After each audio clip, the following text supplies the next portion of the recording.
As words of encouragement during this government shutdown, which is the longest government shutdown in U.S. history, where the U.S. lost about $11 billion. 60,000 jobs were lost amongst the federal government. 60,000. That's not including the Amazon jobs that were lost or the major corporations that laid people off. And that's why I always talk about over the years. I don't care if it's in my books, if I'm speaking on YouTube or different platforms, or in my personal life. Always get multiple streams of income. Invest.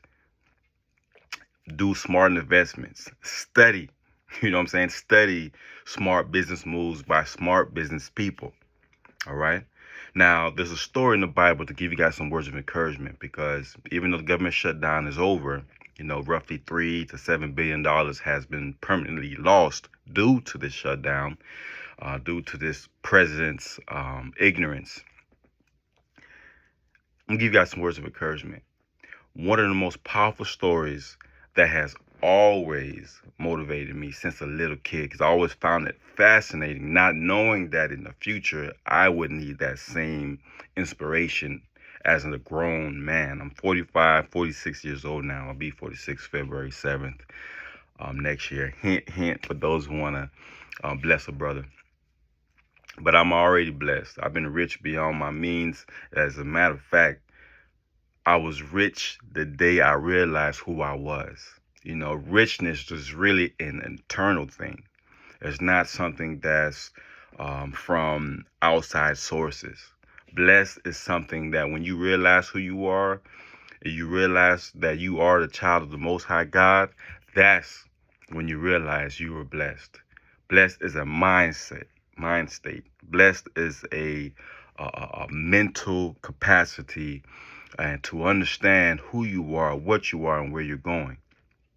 Many of us don't have that mental capacity. We just base ourselves, our self-worth, our self-esteem based on what the world is saying, what other people are calling us, when you should be labeling yourself.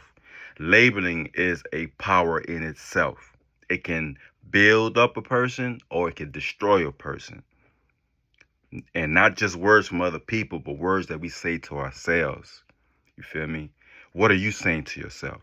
But in the Bible, in 2 Kings 4, there's a woman that lost her husband. He had a huge amount of debt, and obviously she was struggling, because back in biblical times, the man was everything. He was the breadwinner. He brought home the bacon and the bread. And the woman mainly stayed home to take care of the home business, the children, et cetera, which is very important. I know society today makes us think that anybody who stays home is less than, and the person who goes out and get the money, bring it home, is more than. Of course, the person who go out to get that bread has a lot more stress, you would think, on them. But a lot of times being home with these bad kids, y'all know sometimes with bad kids, or you got to stay home and deal with the phone calls, the people coming, knocking on the door, cleaning up, et cetera, et cetera. But that's besides the point. This is words of inspiration for you. Now, she didn't have anything. The Elisha, the prophet, was like, what do you have? What do you have in your home? And she was like, I don't have anything. But she had a jar, maybe 2 jars, but she had a jar. So he told her, what you going to do? And this is an investment tip for y'all. I want you to go ahead, go to your neighbors, borrow as many jars that you can. Right? Because she only had a little jar with oil in it. This is the power of oil. And I want that oil for you to represent your future. She only had 1 jar. She went and borrowed several other jars. And when she brought it back to the house where Elijah was at, because he was telling her, I want you to, make me this bread, use the oil to make, something for me to eat. Now, a lot of times we're comfortable with giving away our last. And I actually did this one time when I was I would say 17, 18 years old. A friend of mine, he was broke. He had a child. We were both in high school, and he didn't have any money. No diaper money. The baby was hungry. Him and his baby mama beefing. She can't get job support because he's a teen with no job himself. So I gave him my last $20. You know what I'm saying? And I was like, I'm gonna get money anyway. That's my mindset back then. I'm gonna get more money anyway, brother. Man, you need it more than I do. So I gave him that $20, and I was blessed repeatedly, in different situations. I've always been the giver. All she had to do was go get those jars, bring it to the house, make him something to eat, and then she was blessed abundantly. All the jars were filled with oil, and now she had, oil to sell. And the instructions from the prophet was to take the oil in the jars and sell them, pay off your debts, and live off the rest. And that's how we're supposed to do with our money. Be good stewards with our money. Invest, you know what I'm saying? And let them, and live off the rest. Invest and live off the rest. Let that money work for itself. Now, me personally, I do several things to make money. I'm a contractor. I also do mold remediation, water damage, restoration, a lot of mold tests and removal, renovate houses, kitchens, bathrooms, property consultant. I do process evictions for a lot of my clients. I manage 2 properties. Property maintenance manage. And what does I do? I write books. I've written several books. I got my next book coming out next year called Americans in France. It's a 1,000-year war against Haiti, assassination of a nation. Go to KevinDorival.com for more information on that. But the book that relates more to this video is my book called The Winner in the Mirror, Activating Superpowers of Mind, Body, and Spirit. And I wasn't even thinking about promoting this book and showing this, but I want to give you guys encouragement. But I wrote this book. This is my second book or my third book? This is my third book. So The Winner in the Mirror, Activating Your Superpowers, Mind, Body, and Spirit. And this, I would say, if I have any faith-based books, it will be this one. It's a collection of stories, including my own stories, but stories of people from Oprah Winfrey, from Steve Jobs, you know what I'm saying? A lot of A.G. Gaston, a lot of people. Some of them you may not ever heard of, some of them you may have, but their stories, how did he come from rags to riches? Literally, come from this one guy from China, the one who has that website, Alibaba. Can't think of his name right now, but he was raised in the slums of Asia, raised in the slums in China, right? And couldn't even get a job at KFC when he moved to America. But eventually he worked hard, and his friends invested in him, and now he has one of the biggest e-commerce sites in the world. At one point in time, was the biggest, bigger than Amazon. So don't allow your current situation to determine or control the size of your faith. Faith is things not seen. You have to be able to see yourself beyond your current situation. See yourself living the life that you deserve, that you worked hard for, that you invested for. Some of us, unfortunately, we have people who come into our lives who act like they care about us. They want to help us, really don't give 2 cents who we are.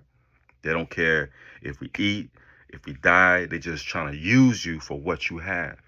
So life will show and reveal those people to you. But then again, there's people who really want you to win, really want to invest in you, to help uplift you. I can't even start counting the names of the people who helped me along the way. Those angels that came in those times of my dark days. And I had some dark days where I didn't know if I was coming or going, if I was going to live or die, if I was going to be locked up.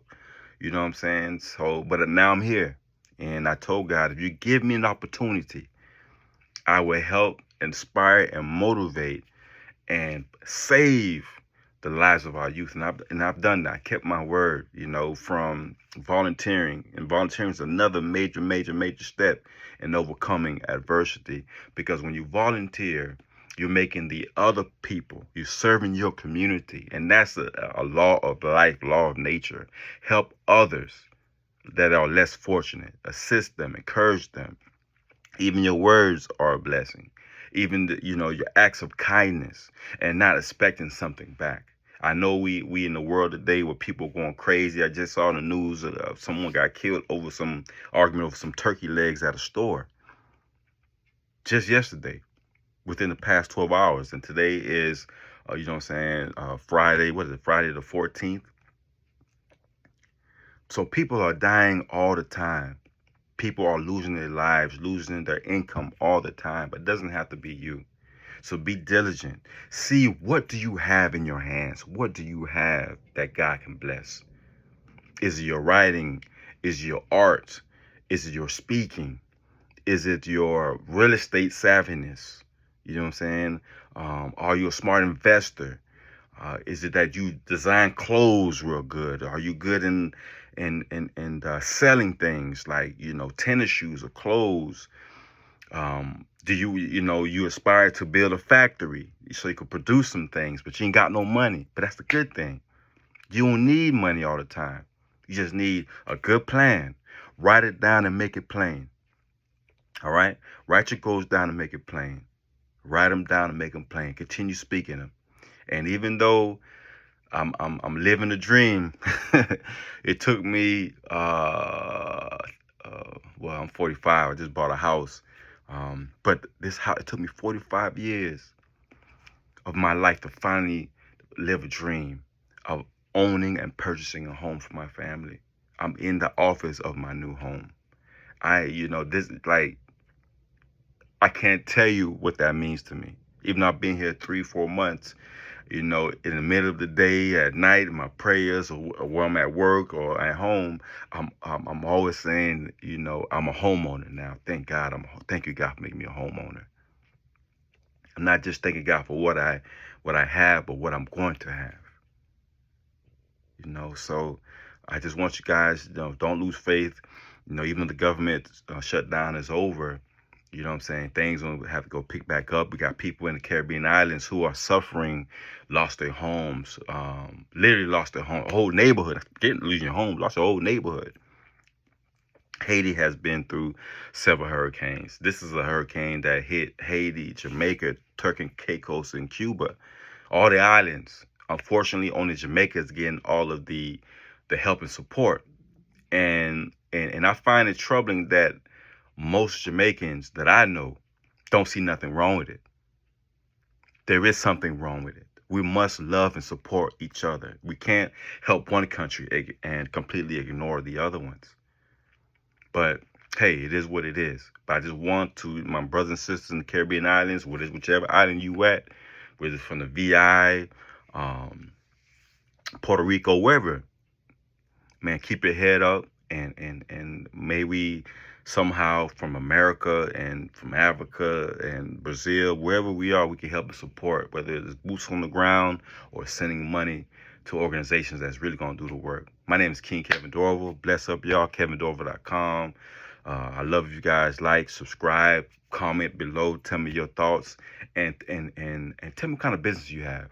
I like to know what kind of business you have, what state you're in, what kind of grind you got going on. And my business is called Sky Clean Air Services. So you can find us at skycleanairservices.com. And blessings. And we got clients, different states, and not just in Georgia. All right, bless, peace. Thank you.